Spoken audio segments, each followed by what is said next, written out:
Nah,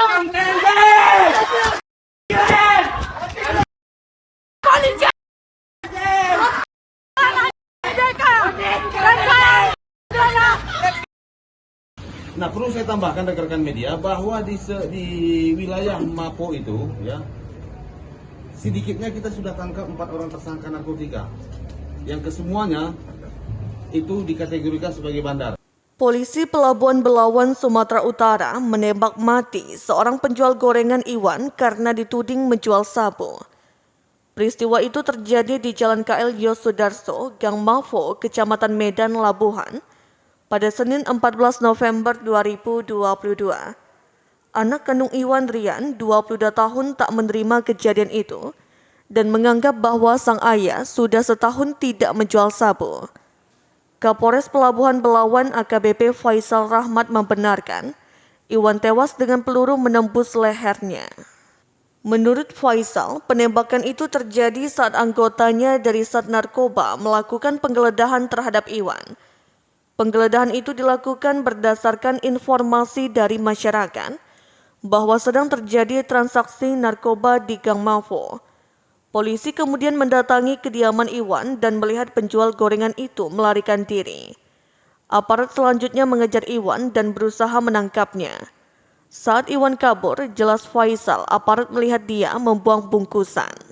Sehingga sebagian anggota mengamankan bungkusan yang dibuang itu, sebagian lagi mengejar tersangka, kata Faisal. Setelah diperiksa, ternyata bungkusan tersebut berisi barang berbentuk kristal putih yang diduga adalah sabu-sabu dengan berat kotor kurang lebih 20,91 gram, lanjut Faisal. Polisi kemudian melanjutkan pengejaran terhadap Iwan. Namun saat ditangkap, Iwan disebut melawan dengan menggunakan pisau lipat. Bahkan kata Faisal, Iwan berusaha merebut pistol polisi. Polisi dan tersangka kemudian bergumul. Iwan disebut berusaha merampas senjata api yang terselip di pinggang anggota.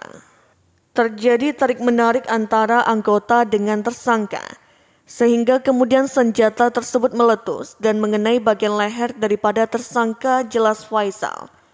Polisi kemudian meninggalkan lokasi dan membiarkan tersangka tergeletak begitu saja, karena ada beberapa oknum warga yang hendak membela Iwan dan menyerang aparat. Pada saat anggota kita ingin mengamankan si tersangka, ternyata beberapa oknum warga datang untuk membela si tersangka. Oknum warga dengan ramai-ramai melempar anggota dengan menggunakan batu, pungkas Faisal. Sementara itu, Rian 22 tahun, anak kandung Iwan menceritakan, saat itu ayahnya sedang duduk di depan rumah seorang diri. Ia sempat bersama dengan ayahnya pagi itu. Kemudian Rian pergi sebentar untuk membeli rokok tak jauh dari rumah Iwan. Tidak berselang lama, tiba-tiba ada suara tembakan. Setelah mendengar tembakan, Iwan buru-buru kembali ke rumah dan mendapati ayahnya bersimbah darah. Rian pun histeris. Rian mengaku sempat melihat ada 3 orang pria berpakaian kemeja putih yang diduga polisi lari meninggalkan ayahnya. Rian mengatakan di lokasi, ayahnya tergeletak tidak ditemukan barang bukti narkoba. Ia mengakui ayahnya memang penjual sabu, namun setahun terakhir sudah berhenti. Terima kasih telah menonton. Jangan lupa like, share, subscribe, dan klik lonceng ya.